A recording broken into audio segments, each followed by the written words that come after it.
I'd say that this video is continuation of the last episode I had because it's a different topic, but the main ideas kind of intertwine and go together. So I felt fancy again, so I wrote it down. And this time I wrote a lot of down. I have like 4 pages filled with like quotes and things and ideas and questions and all these things. And what we're gonna do is we're gonna ponder together. I wrote a lot of things down. And honestly, all of this is shuffled in my head because if I'm not gonna record this episode today, I'm gonna procrastinate and record it never, or like later than I have to. So it's better to record it now than not to record it at all, right? And in no way any of this episode are structured and, very thought out, because that is the point of this episode. They're not like spot on. They're not structured in a way that on my main channel it is. I'm kind of giving myself liberty to say whatever, do whatever, not go with structure, repeat myself, and so on and so forth. At the end of the day, I'm a human being. The first thought I wrote out is, if you surround yourself with unauthentic people, you will feel like there's something wrong with you constantly. If people around you trying to be someone else and you're not, you will feel in the end of the day like there's something wrong with you. Like you should be different. Like maybe you shouldn't joke that weirdly, or I think you get the point. When I read that or heard it, I don't even remember where I got this from. I'm like, yes, because I've been surrounded with, in so many situations, I have been surrounded by people where I felt like it's not the place for me. I feel like I'm not supposed to be here. Like they all have like this thing, like I don't even know how to explain it. Maybe I'm just an introvert. Maybe they were unauthentic. I do not know. World is a very unauthentic place on itself. Always try to be someone we're not, which is not surprising because some famous person would wear something and would be like, oh, that's cool. I'm also gonna try and do that. But I don't particularly like these shoes. I much rather wear these shoes. They're more comfortable, but they don't look as good as these shoes. And we constantly, without even kind of knowing it, are becoming someone we're not. I mean, even for myself, I don't really think I like rings, but I saw so many people that I admire wear rings that I'm like, let's wear rings. Or for example, my favorite color is my favorite color only because of how many TikToks I saw of like navy blue and like good picked out music and all these things. And that could, in theory, be not my favorite color, because we're always constantly surrounded by all these things, all this information. And how would you know what is authentic to you, right? How would you, if there's so many things around you that try to make you unauthentic? For example, I have a lot of talking points, but I do not want to go chaotically through all these 4 pages and then trying to figure out at the middle of the video like, oh, what did I talk about? What did I talk about? So we're gonna go with the structure of this, what I wrote. I wrote down a question. Are we really ever authentic with someone, or we can just be authentic with ourselves? And that is a tough question to ask at the beginning of this video, to be honest. But my thoughts, as if now, I don't particularly think you can be authentic with someone. I think you could be authentic with yourself. I think you have to know yourself in order to be authentically yourself, because if you're like, oh, I like that color, and you like the color only because the whole internet is liking that color in this month, and then the next month you're like, oh, I like this color, and so on and so forth, then you're not really authentic. We're forgetting the point of like, we have to know ourselves in order to be authentic. And that is the first point. No, I'm changing my answer. I think we could be authentically ourselves with someone. You just really have to have so much trust with that person. You just have to have such an amazing connection, trust, communication with that person. Again, trust. I do not know how many times in the last 30 seconds I said trust. Maybe like 5 times. I think it is possible. It is a rare thing, but it is possible. In order for you to be authentic with another person, that person has to be authentic with you also, because if you kind of sense that that person is not authentic to you, you will stop being authentic, or you will just slowly like go away from your authenticity. If that makes sense, right? You feel me? When someone doesn't reciprocate your energy, you're just like, okay, something wrong with me. Probably the joke isn't funny. I should really stop. Maybe this obsession that I have with this thing is not normal, and this person does not share it. But if the person is authentic, they're like, oh yeah, I have a weird obsession. Also not with this thing, but with this. Now, I think one of the reasons why people are afraid of being themselves is because they think that their self is goofy, which it really is, because we all have inner child, and people, I think, are so afraid of letting that inner child go because people could view them as unserious, ridiculous, goofy, and so on, and somehow it's a label that people do not want to be named. I remember I was really tired, and I was really annoyed, and I was really bored, and I wasn't really enjoying the company I was in, and someone called me boring, and I'm like, yeah, okay. I remember we were in a car, and that person said to me, why are you so boring? And I'm like, yeah, that is that person's opinion, you know. I knew that the minute I'm gonna step home, close the door, take a shower, and relax, I'm gonna be the most interesting person I know, because I actually am. I'm the person that I know the most from all the people in the world, and honestly, I'm a very interesting person. Some people, I did an episode about when people call other people boring, and it's just their perspective, you know. If a person doesn't like to read, for example, and they meet a person who likes to read, and they kind of have to hang out with them because of similar friends or like whatever, there will be some connection, there would be like some level of conversation, maybe even small talk, and that person who doesn't read and that person who reads could be, that person could tell the other person about the studies they read or something like that, and that is interesting to one person, but that other person's like, no, I don't, how can you do that, you know? I mean, I was a year ago, I think I was hanging out with my friend, and her friend came over, with whom I'm not friends with at the time. I wasn't, and we were talking about something about love, about like feeling in love, or like all these things, and I'm like, I remember when I was bored, I wrote an essay about why we feel love, and that person's like, when you were bored, that is insane. And I'm like, yeah, when I'm bored, I read things and write essays. That is my way of, you know, could be weird, but authentic self. Okay, the next one is a quote, which is, the privilege of a lifetime is being who you are. It's by Joseph Campbell, and a little motivational thing. Life is too short to spend it on someone else's path, and too short to be ashamed about it. Let it think in. Life is too short to spend it on someone else's path, and too short to be ashamed about it.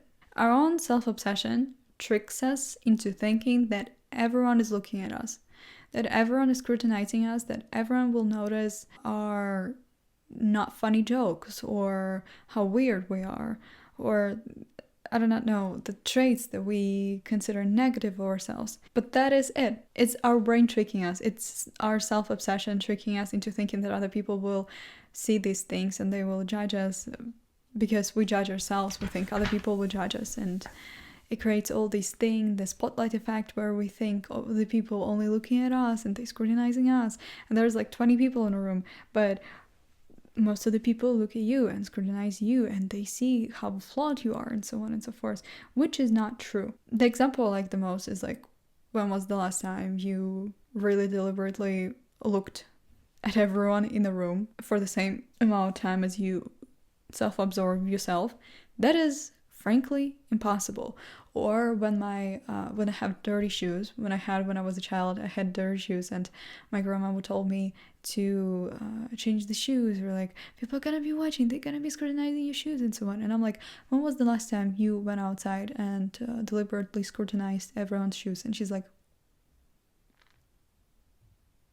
so this is the example I like to use, because never, ever, never in my life I went outside and scrutinized everyone's shoes I saw. So there's a really slim chance that people will scrutinize my own shoes. Honestly, to be honest, I'm afraid to look at people, because when I have a good mood, I could smile at someone and they do not smile back most of the time. I'm changing I'm staring into something else. I like look to them and I look somewhere else, because people are very interesting beings.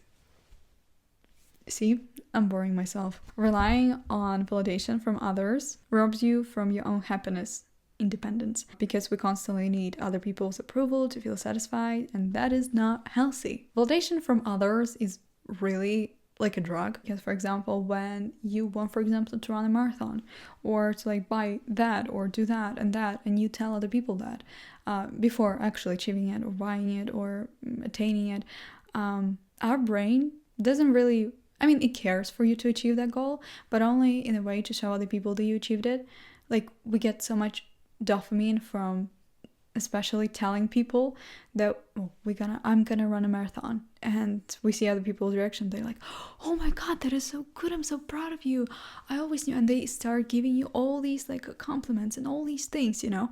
That's why people like birthdays. I do not know if that's true, because I don't like my birthday, so there's a lot of people who don't like birthdays also. But a lot of people like birthdays, their own birthdays, is because they receive all these amazing compliments from other people, like, oh, you're so talented, you are so loved, I always admired you, I always want to be like you, and so on and so forth. And our brain, our ego is like rising because of all these compliments, and we get validation from others. And we build our goals and dreams on this validation from others, because think of the goals that you have on your list. There's at least one goal that you wouldn't want to achieve if no one in the world would find out. Like, look over your goal list and say to yourself, would I still want to achieve that if no one in the world would find out that I actually achieved it?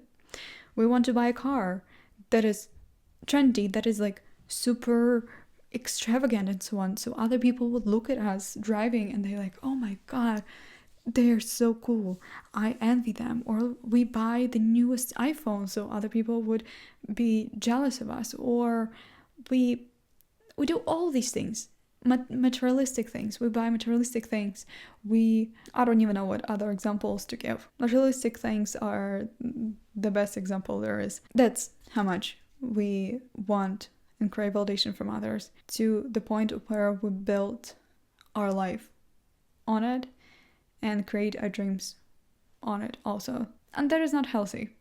We'll always crave validation from others, but it has to be like a healthy balance, because if someone else would tell you like, oh, that is a good thing, like keep doing that, and you're like, oh, I'm not sure, but then you're like, oh, that person told me to do this, so why would I listen to my own opinion? I should listen to that person. No, not really. If that person is like expert in that field and that person like, keep going, you're gonna get there, and you're like, oh, I'm not feeling it, yeah, sure, then you have to keep going. But if that is a situation of like, you dyed your hair, you decided to take a bold decision and dye your hair or do something dramatic in your appearance, and someone says, oh, that looks terrible, don't go immediately to the salon and cry and re-dye your hair, because that's just that person's opinion. Your opinion is much more important of yourself than of other person over yourself. Does it make sense?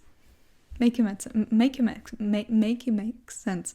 Okay, the next one is a question. When was the last time you felt you were really authentic self, your truly authentic self, in a conversation with someone or with your friend?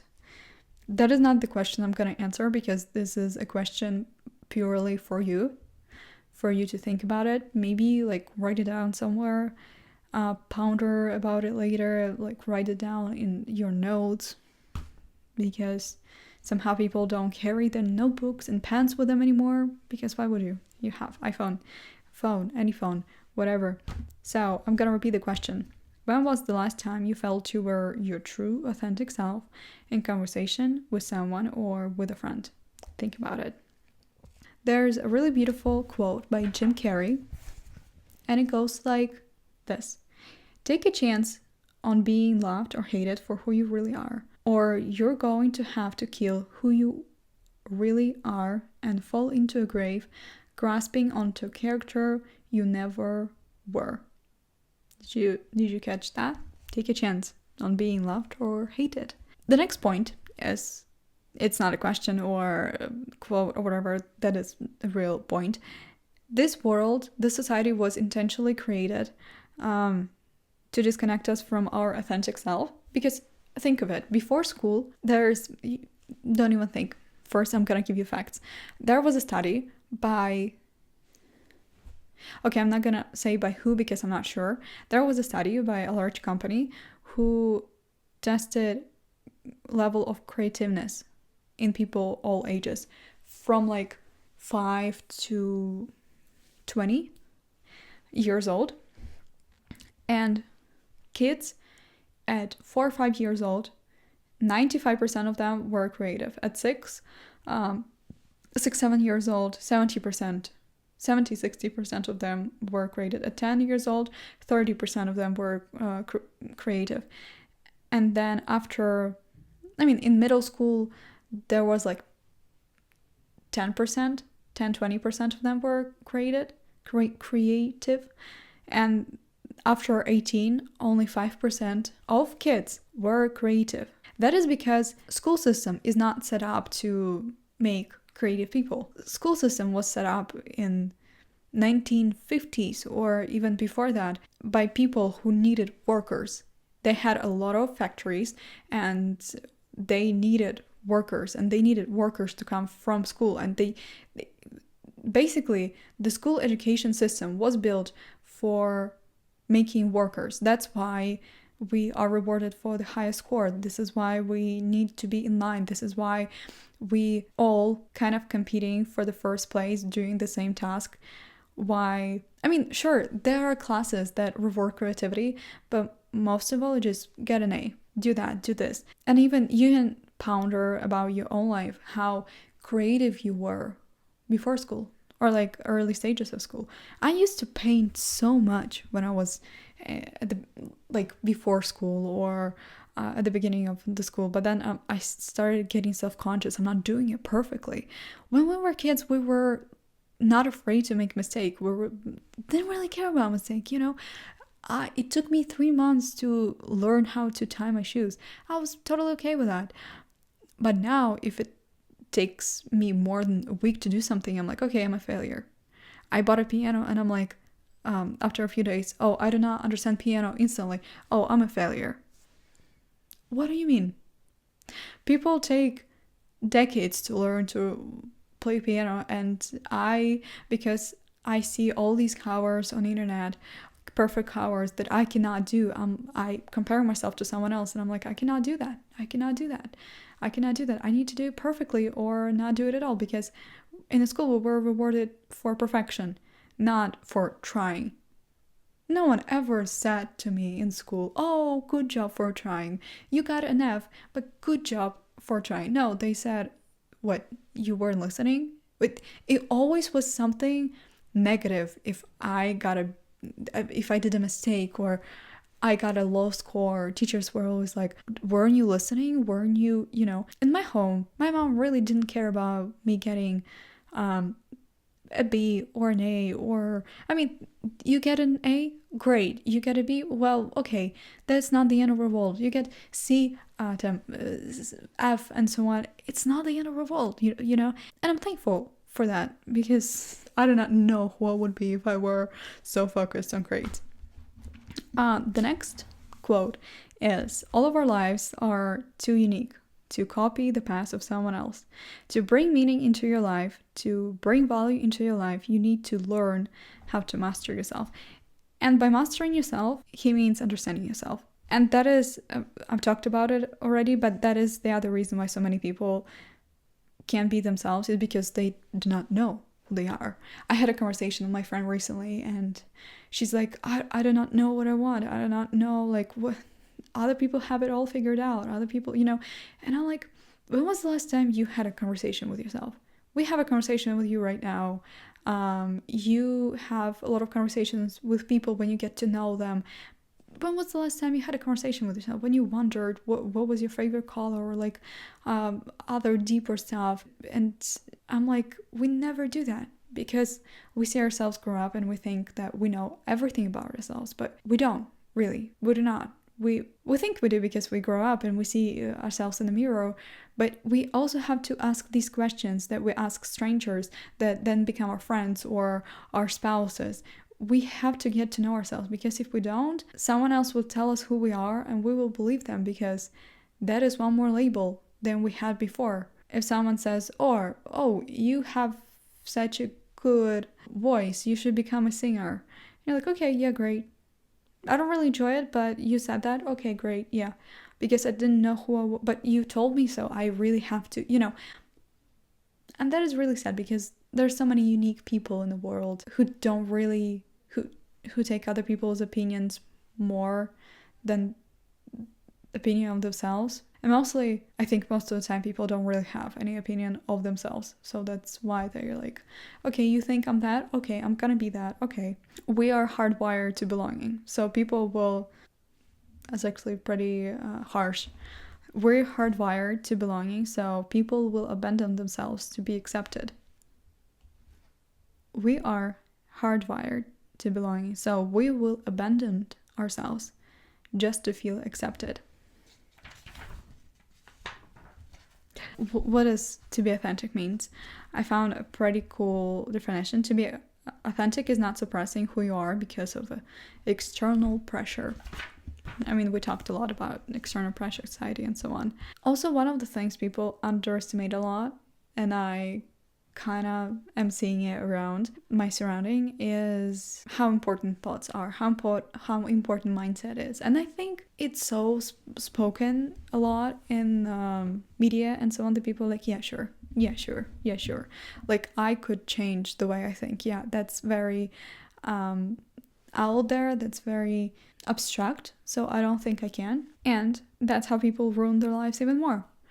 Because if you're gonna think that you're not gonna get that job, there's a higher chance that you won't get the job, because you're like, I'm not gonna get the job. I'm not gonna. And my friend, one of my friends is like, I'm a very pessimistic person, and she says that in the way that she's proud, and I'm like, and then she's like, because if something bad will happen, I'm gonna be prepared for it. But newsflash, if something bad is gonna happen, there is a high possibility that it's because you thought of it so much. Because, I mean, if you do not understand what I'm saying right now, everything that I'm saying about this is very abstract and very silly, because you're like, what? Our thoughts do not have that much power. And they do.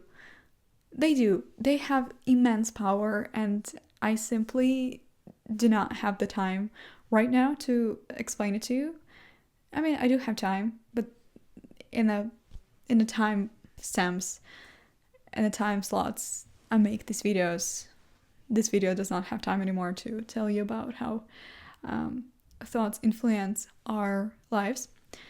And I think right now I got an idea for a future video, how our thoughts influence our mind. Okay, I'm not gonna write it down. I'm gonna edit this video anyway, so I'm gonna write it down then. They do. Okay? Believe me. Maybe the video is gonna be out soon about me talking how thoughts influence our life. The last question that we have in this topic is, why do we love authentic people but still find it so hard to be authentic? Why? We love people who are authentic. We love the people who are true. We love the people who just are themselves, because they show us the parts of ourselves that we kind of suppress. And we're like, oh, I like this person because they show the parts that I suppress, that I'm afraid to show. And that is so cool. That's why we love that person, because they have qualities that we want. We want also to be so brave as to show our emotion, or be so brave as to joke, even though it could be unfunny. We admire some traits of that person. That's why we love them. And why we find it so fine to be authentic is because of all the reasons I told you already. Is because you, A, could not even know who you are. B, because you want so desperately to fit in, to have other people's validation. C, is because we were taught from young age to not be authentic, to be someone else, to work and do all these things just better or the same way as everyone else, and not to be out of line. That is all. That is honestly all. I have the thing written down. The last one is our brain's default is to think about ourselves, but I already told you that. Okay, can we get another moment of like appreciation for this? This is so beautiful. I hated this notebook, but then I put stickers on it and I'm loving it, honestly. This is all. I don't have any smart thoughts or wise thoughts. I don't really think I really had. So have a great day, amazing night, whatever part of the day it is for you. Hopefully I'll see you later in a week or a few moments if you want to watch any of my videos. So bye. If you do not know, if you're not aware, I give hacks at the end of every video, so if it's gonna make you uncomfortable, just stop watching now.